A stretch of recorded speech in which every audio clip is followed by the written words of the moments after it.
Driving licence পাওয়ার পূর্ব শর্ত হচ্ছে দক্ষতা যাচাই পরীক্ষায় অংশগ্রহণ করা।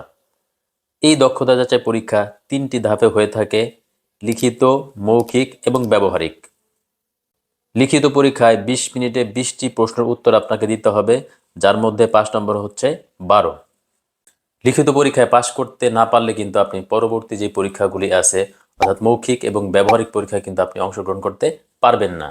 তাই লিখিত পরীক্ষার উপর আপনাকে অবশ্যই বেশি গুরুত্ব দিতে হবে। দর্শক, আজকের এই ভিডিওতে আমি লিখিত পরীক্ষায় আসা সর্বাধিক নমুনা প্রশ্নের প্রশ্ন এবং উত্তর নিয়ে আলোচনা করব। লিখিত পরীক্ষার প্রস্তুতিমূলক আজকের এই ভিডিওটি কিন্তু আমার দ্বিতীয় ভিডিও। পূর্বে আমি আরও একটি লিখিত পরীক্ষার উপরে ভিডিও বানিয়েছিলাম, সেই ভিডিওর লিঙ্কটি এই ভিডিও শেষের দিকে দেওয়া থাকবে। আপনারা চাইলে সেই ভিডিওটি এখান থেকে দেখে নিতে পারবেন। আজকের ভিডিওতে বেশিরভাগ প্রশ্ন এবং উত্তর থাকবে ট্রাফিক সাইন বা রোড সাইন নিয়ে।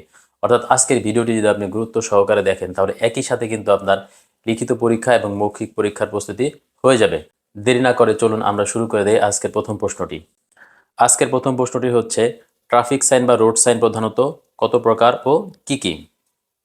ট্রাফিক সাইন বা চিহ্ন প্রধানত 3 প্রকার: বাধ্যতামূলক, যা প্রধানত বৃত্তাকৃতির হয়; সতর্কতামূলক, যা প্রধানত ত্রিভুজাকৃতির হয়; এবং তথ্যমূলক, যা প্রধানত আয়তক্ষেত্রাকার হয়।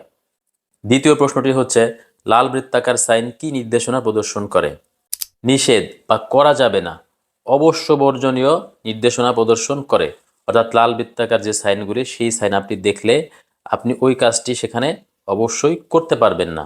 এরপরের প্রশ্নটি হচ্ছে, নীল বৃত্তাকার সাইন কি নির্দেশনা প্রদর্শন করে? করতে হবে বা অবশ্য পালনীয় নির্দেশনা প্রদর্শন করে। অর্থাৎ আপনি যদি কোথাও নীল বৃত্তাকার সাইন দেখে থাকেন তাহলে আপনাকে সেখানে অবশ্যই সেই কাজটি করতে হবে। পরের প্রশ্নটি হচ্ছে, লাল ত্রিভুজাকৃতির সাইন কি নির্দেশনা প্রদর্শন করে? সতর্ক হওয়ার নির্দেশনা প্রদর্শন করে। এরপরের প্রশ্নটি হচ্ছে, নীল রঙের আয়তক্ষেত্র কোন ধরনের সাইন? উত্তর হচ্ছে সাধারণ তথ্যমূলক সাইন। পরের প্রশ্নটি হচ্ছে, সবুজ রঙের আয়তক্ষেত্র কোন ধরনের সাইন? উত্তর হচ্ছে পথ নির্দেশক তথ্যমূলক সাইন, যা জাতীয় মহাসড়কে ব্যবহৃত হয়। অর্থাৎ এই ধরনের সাইন কিন্তু যে জাতীয় মহাসড়ক আছে সেখানে ব্যবহার করা হয়। কালো বর্ডারের সাদা রঙের আয়তক্ষেত্র কোন ধরনের সাইন? উত্তর হচ্ছে এটিও পথ নির্দেশক তথ্যমূলক সাইন, যা মহাসড়ক ব্যতীত অন্যান্য সড়কে ব্যবহৃত হয়। ট্রাফিক সিগন্যাল বা সংকেত কত প্রকার ও কি কি? ট্রাফিক সিগন্যাল বা সংকেত কিন্তু 3 প্রকার, যেমন বাহুর সংকেত, আলোর সংকেত ও শব্দ সংকেত। ট্রাফিক লাইট সিগন্যালের চক্র বা অনুক্রমগুলি কি কি? লাল, সবুজ, হলুদ এবং পুনরায় লাল। অর্থাৎ ট্রাফিক লাইট সিগন্যালের চক্র বা অনুক্রমগুলি এরকম: প্রথমে লাল, তারপরে সবুজ, তারপরে হলুদ এবং পুনরায় লাল। লাল, সবুজ ও হলুদ বাতি কি নির্দেশনা প্রদর্শন করে? লাল বাতি জ্বললে মোটরযানকে থামুন লাইন এর পেছনে থামায়ে অপেক্ষা করতে হবে। সবুজ বাতি জ্বললে মোটরযান নিয়ে অগ্রসর হওয়া যাবে এবং হলুদ বাতি জ্বললে মোটরযানকে থামানোর জন্য প্রস্তুতি নিতে হবে। নিরাপদ দূরত্ব বলতে কি বোঝায়?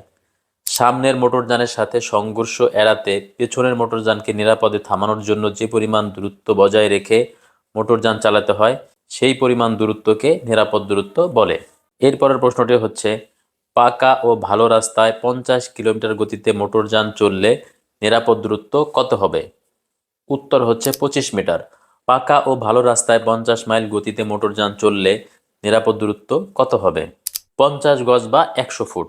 লাল বৃত্তে 50 কিলোমিটার লেখা থাকলে কি বোঝায়? মোটরযানের সর্বোচ্চ গতিসীমা ঘন্টায় 50 কিলোমিটার, অর্থাৎ ঘন্টায় 50 কিলোমিটার বেশি গতিতে মোটরযান চালানো যাবে না। নীল বৃত্তে ঘন্টায় 50 কিলোমিটার লেখা থাকলে কি বোঝায়? উত্তর হচ্ছে সর্বনিম্ন গতিসীমা 50 কিলোমিটার, অর্থাৎ ঘন্টায় 50 কিলোমিটারের কম গতিতে মোটরযান চালানো যাবে না। এরপরের প্রশ্নটি হচ্ছে, লাল বৃত্তের মধ্যে হর্ন আঁকা থাকলে কি বোঝায়? উত্তর হচ্ছে হর্ন বাজানো নিষেধ। অর্থাৎ লাল বৃত্তের মধ্যে হর্ন দিয়ে যদি একটু মাঝখান দিয়ে কাটা কোনো চিহ্ন থাকে তাহলে আপনাকে বুঝে নিতে হবে যে এখানে আপনি হর্ন বাজাতে পারবেন না। লাল বৃত্তের ভিতরের একটি বড় বাসের ছবি থাকলে কি বোঝায়?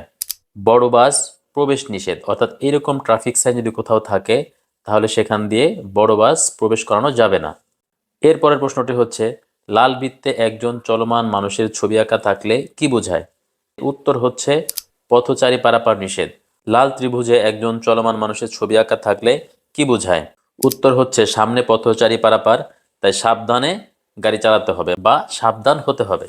এরপরের প্রশ্নটি হচ্ছে, লাল বৃত্তের ভিতর একটি লাল ও একটি কালো মোটরযান থাকলে কি বোঝায়?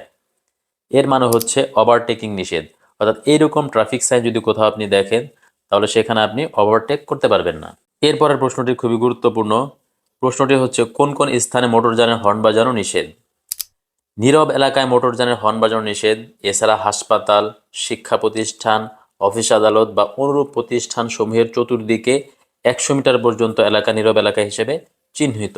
অর্থাৎ এইসব এলাকায় কিন্তু হর্ন বাজানো যাবে না। কোন কোন স্থানে ওভারটেক করা নিষেধ? ওভারটেকিং নিষেধ সম্বলিত সাইন থাকে এমন স্থানে: জংশনে, ব্রিজ, কালভার্ট ও তার আগে পরে নির্দিষ্ট দূরত্ব, সরু রাস্তায়, হাসপাতাল ও শিক্ষা প্রতিষ্ঠান এলাকায়। অর্থাৎ আমি যেই এলাকাগুলোর নাম বললাম এইসব এলাকায় কিন্তু ওভারটেকিং করা নিষেধ। এরপরের প্রশ্নটি হচ্ছে কোন কোন স্থানে মোটরযান পার্কিং করা নিষেধ? যেখানে পার্কিং নিষেধ বোর্ড আছে এমন স্থানে, জাংশনে, ব্রিজ কালভার্টের উপর, সরু রাস্তায়, হাসপাতাল ও শিক্ষা প্রতিষ্ঠান এলাকায়, পাহাড়ের ঢালে ও ঢালু রাস্তায়, ফুটপাত, পথচারী পারাপার এবং তার আশেপাশে, বাস স্টপেজ ও তার আশেপাশে এবং রেল ক্রসিং ও তার আশেপাশে। মোটরযান রাস্তার কোন পাশ দিয়ে চলাচল করবে? মোটরযান রাস্তার বাম পাশ দিয়ে চলাচল করবে। যে রাস্তায় একাধিক লেন থাকবে সেখানে বাম পাশের লেনে ধীর গতির মোটরযান আর ডান পাশের লেনে দ্রুত গতির মোটরযান চলাচল করবে। এরপরের প্রশ্নটি হচ্ছে রাস্তার পাশে সতর্কতামূলক স্কুল বা শিশু সাইনবোর্ড থাকলে চালকের করণীয় কি? উত্তর হচ্ছে মোটরযানের গতি কমিয়ে রাস্তার দুপাশে ভালোভাবে দেখে শুনে সতর্কতার সাথে অগ্রসর হতে হবে। রাস্তা পারাপারের অপেক্ষায় কোনো শিশু থাকলে তাকে অগ্রাধিকার দিতে হবে। মোটরযানের গতি কমানোর জন্য চালক হাত দিয়ে কিভাবে সংকেত দিবেন? চালক তার ডান হাত মোটরযানের জানালা দিয়ে সোজাসুজি বের করে ধীরে ধীরে উপরে নিচে ওঠানামা করাতে থাকবে। লেভেল ক্রসিং বা রেল ক্রসিং কত প্রকার ও কি কি? লেভেল ক্রসিং বা রেল ক্রসিং দুই প্রকার। একটি হচ্ছে রক্ষিত রেল ক্রসিং বা পাহারাদার নিয়ন্ত্রিত রেল ক্রসিং। অন্যটি হচ্ছে অরক্ষিত রেল ক্রসিং বা পাহারাদারবিহীন রেল ক্রসিং। রক্ষিত রেল ক্রসিংয়ে চালকের কর্তব্য কি? মোটরযানের গতি কমিয়ে সতর্কতার সাথে সামনে আগাতে হবে। যদি রাস্তার বন্ধ থাকে তাহলে মোটরযান থামাতে হবে, আর খোলা থাকলে ডানে বামে ভালোভাবে দেখে অতিক্রম করতে হবে। অরক্ষিত লেভেল ক্রসিংয়ের চালকের কর্তব্য কি? মোটরযানের গতি একদম কমিয়ে সতর্কতার সাথে সামনে আগাতে হবে। প্রয়োজনে লেভেল ক্রসিংয়ের নিকট থামাতে হবে। এরপর ডানে বামে দেখে নিরাপদ মনে হলে অতিক্রম করতে হবে। পরের প্রশ্নটি এবং আজকের ভিডিওর সর্বশেষ প্রশ্নটি হচ্ছে বিমানবন্দরের কাছে চালককে সতর্ক থাকতে হবে কেন? বিমানের প্রচণ্ড শব্দে মোটরযানের চালক হঠাৎ বিচলিত হতে পারেন। সাধারণ শ্রবণ ক্ষমতার ব্যাঘাত ঘটতে পারে। বিমানবন্দরে ভিআইপি বেশি চলাচল করে বিধায় এই বিষয়ে সতর্ক থাকতে হবে। যারা নতুন ড্রাইভিং লাইসেন্স করতে চান তারা যদি পরীক্ষায় অর্থাৎ লিখিত পরীক্ষায় প্রথমবারে পাস করতে চান তাহলে আমার এই ভিডিওটি শুরু থেকে শেষ পর্যন্ত যদি দেখেন তাহলে অবশ্যই উপকৃত হবেন। ধন্যবাদ সবাইকে।